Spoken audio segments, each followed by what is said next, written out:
اگرچہ بھٹکے ہوئے ہیں لیکن کبھی بھولی ہوئی منزل بھی یاد آتی ہے راہی کو، اور بھٹکے ہوئے آہو کو پھر سوئے حرم لے چل۔ اس کی ضرورت ہے مسلمان کو پھر اس کا مقصد یاد دلایا جائے۔ پاکستان اس لیے نہیں بنایا گیا تھا کہ ہمارے ہاں ٹاٹے اور برلے نہیں تھے تو ہمارے پاس اس کے بھی باپ وجود میں آ جائیں، اس لیے تو نہیں بنایا گیا تھا۔ پاکستان اس لیے نہیں بنایا گیا تھا کہ جاگیرداروں کی جاگیرداریاں محفوظ ہو جائیں، پاکستان اس لیے تو نہیں بنایا گیا تھا۔ اور یہ کہ نمازیں اور مسجدیں تعمیر ہو جائیں، مسجدیں تو امریکہ میں تعمیر ہو رہی ہیں عالی شان سے عالی شان، اس لیے پاکستان نہیں بنا تھا۔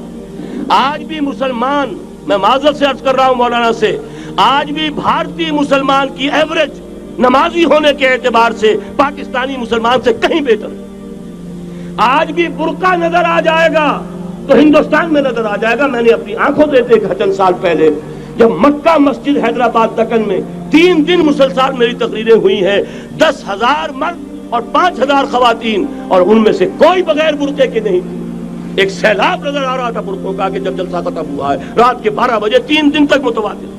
یہاں کہاں نظر آئے گا برقع آپ کو؟ یہاں تو جس کے پاس 2 پیسے ہو گئے اس نے سب سے پہلے برقع اتار کے پھینک دیا۔ معلوم اچھی طرح سمجھ لیجئے یہ چیزیں تو وہاں زیادہ ہیں یہاں کی نسبت۔ اصل ضرورت تھی کہ یہاں اس نظام کو قائم کیا جائے، وہ نظام عدل اجتماعی، وہ جس میں حریت ہو، جس میں عام آدمی بھی خلیفہ وقت کو ٹوک سکے۔ یہ کرتا کیسے بن گیا؟ ایک خاتون بھی کھڑی ہو کر دامن پکڑ لے، عمر تمہیں کیا حق ہے کہ ہمارے مہر کے اوپر پابندی لگا رہے ہو، جبکہ اللہ نے نہیں لگائی۔ اللہ قرآن میں قنطارہ کا لفظ استعمال کر رہا ہے۔ ڈھیروں سونا دے دے کوئی شخص اپنی بیوی کو مہر کے اندر، طلاق دیتے وقت اس میں سے کچھ نہیں لے سکتا۔ آپ کون ہوتے ہیں ہمارے حق کے اوپر پابندی لگانے والے؟ اور عمر نے کہا آج ایک بڑھیا نے وہ اب عمر کو دین سکھایا، آرڈیننس واپس۔ حضرت سعد ابن ابی وقاص رضی اللہ تعالی عنہ جو فاتح ایران تھے، وہ گورنر ایسے ہی نہیں بن گئے تھے ریوڑیاں بٹی ہو اور گورنر ہی مل گئی ہو، وہ تو خود فاتح تھے ایران کے، اس لیے گورنر تھے۔ صرف ایک پرچہ پہنچا ہے بارگاہ خلافت میں، حضرت عمر فاروق کے پاس انفارمیشن آئی سعد نے اپنے گھر کے باہر ڈیوڑی بنا لی ہے اور ایک دربان کھڑا کر دیا ہے، حضرت بلال کو بھیجا ہے رقعہ دے کر، اور یہ حکم تھا کہ بلال پہلے تو جاتے ہی ڈیوڑی میں آگ لگا دینا، پھر یہ رقعہ دینا میرا۔ اور رقعے میں لکھا ہوا تھا اے سعد، لوگوں کو ان کی ماں نے آزاد جانا تھا، تم نے انہیں اپنا غلام کب سے بنا لیا ہے؟ یہ دربان کھڑے کر دیا اپنے آگے۔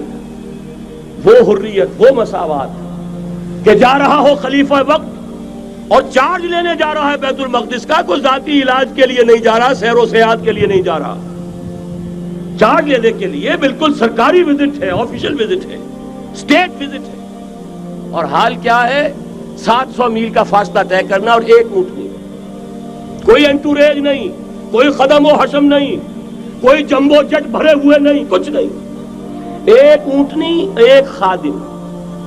اس ایک اونٹنی پر چونکہ راستے کا راشن بھی ہے لہذا 2 آدمی نہیں بیٹھ سکتے، ایک بیٹھ سکتا ہے۔ ایک منزل خلیفہ وقت بیٹھا ہوا ہے اوپر اور خادم نکیل پکڑ کر چل رہا ہے، اگلی منزل خادم اوپر بیٹھا ہے اور خلیفہ وقت عمر بن الخطاب رضی اللہ تعالی عنہ اور وہ آگے آگے نکیل پکڑ کر چل رہے ہیں۔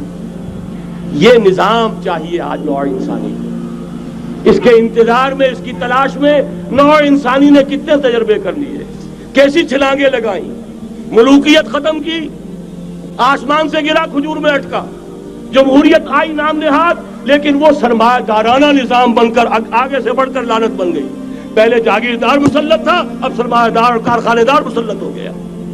اس سے نکلنے کے لیے زور لگایا، کمیونزم کی طرف گئے، چھلانگ لگائی، اب ایک پارٹی ڈکٹیٹر بن کر بیٹھ گئی۔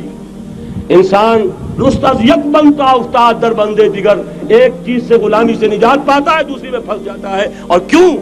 کہ وہ نظام عدل اجتماعی جو محمد عربی کو دے کر بھیجا گیا تھا، اس کے کسٹوڈین سوئے ہوئے، اس کے کسٹوڈینز کو اندازہ ہی نہیں۔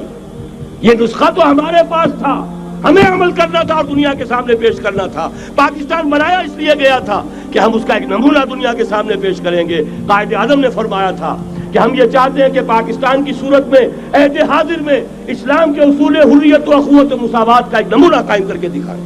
کہاں ہے وہ؟ بھٹک گئے، سو گئے۔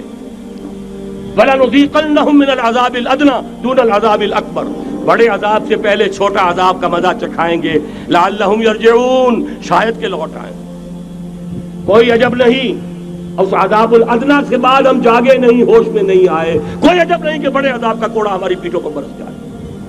لیکن مجھے یہ یقین ہے، نوٹ کر لیجئے، اگر یہ دوسرا امکان ہو گیا، خدا نہ خواستہ اللہ کے عذاب کا کوڑا ہماری پیٹھ پر برسا، مجھے یقین ہے اللہ ہندوؤں کو مسلمان بننے کی توفیق دے گا. لیکن اسلام کا بول بالا اسی خطے سے ہوگا. تاریخ میں یہ ہو چکا ہے آیا فتنہ تاتار کے افسانے سے، پاسباں مل گئے کعبے کو صنم خانے سے. تاتاریوں کے ہاتھوں کروڑوں مسلمان قتل ہوئے، لیکن اسلام نے تاتاریوں کو فتح کر لیا.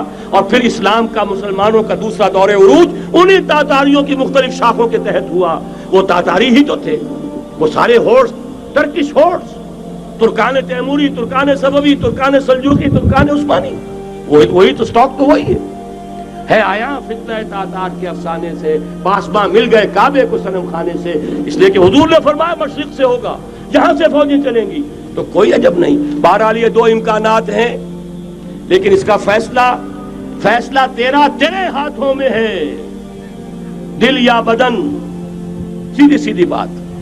اگر تو اب بھی ہم ٹھیک ہو جائیں، جاگ جائیں، ہوش میں آ جائیں، قوم یونس کی طرح توبہ کر لیں، تو بغیر عذاب کے کوڑے کے رحمت خداوندی ہم پر سایہ کرے گی. اگر ہم نہ جاگے تو وہ عذاب کا کوڑا آئے گا. یہ نہیں میں کہہ سکتا ان ادری قریب بعید ما توعدون، یہ میں نہیں کہہ سکتا، یقین کے ساتھ جانتا ہوں کہ آئے گا.